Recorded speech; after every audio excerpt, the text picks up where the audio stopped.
Cal Poly students put their learning to the test in a very unique way earlier this month.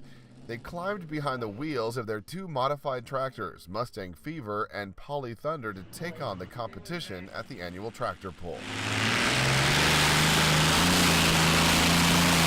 Mustang Fever was built as a student design project back in 1999. There's a lot of custom machine work that goes into putting one of these together. For example, this engine is mounted in the tractor in the opposite direction that it normally would be mounted in an airplane. The propeller would be on that end of the crankshaft.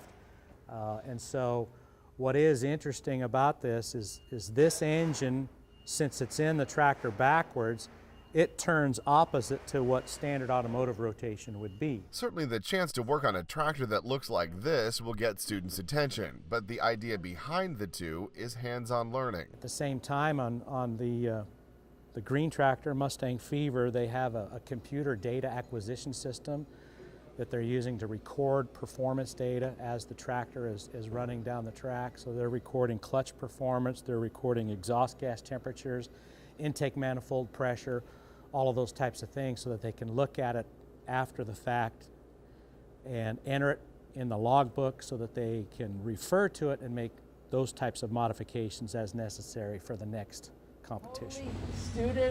Of course, the big payoff comes for the students who get to climb into the driver's seat. And from that point on, man, it was just a build-up and on up to getting into the seat and getting on the track. And you know, you start getting butterflies and you start fogging up your helmet, you know, you breathe in heavy, and finally you get hooked up to the sled, and then it just happens.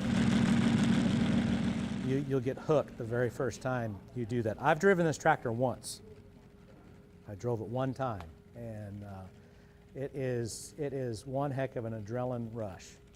Things happen so fast. You know, even though we tell the students to look at the gauges, you don't even have time to look at the gauges. You know, the tachometer is the most important thing to look at, and it happens in about 12 seconds.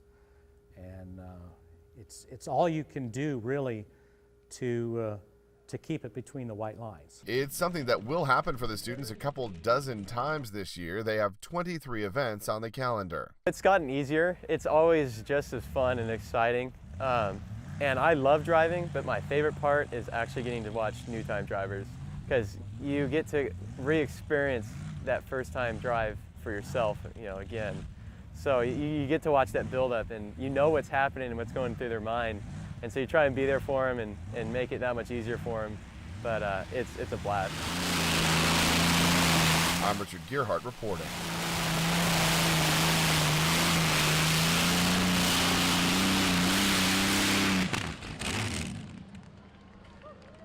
All right!